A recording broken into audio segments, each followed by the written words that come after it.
দেশের বাইরে আমার কোনো ঠিকানা নেই, এটাই হলো আমার ঠিকানা। এই দেশ, এই দেশের মাটি, মানুষই আমার সব কিছু। অনেক দিন আপনারা দেখেছেন যে পরিবার থেকে আমরা দূরে রয়েছি,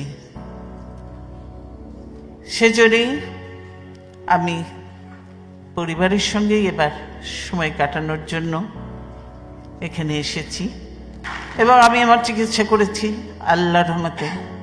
আল্লাহর রহমতে আমি ভালো আছি, সুস্থ আছি। এবং যদিও পরিবার তো বহুদিন পরে দেখা, কাজে তারা ছাড়তে চায় না, আরও থাকতে বলে। কিন্তু আপনারা প্রত্যেকে জানেন যে দেশের কি অবস্থা, এবং এই মুহূর্তে আমাকে দেশে যাওয়াটাও প্রয়োজন, সেজন্যই আমাকে যেতেই হবে।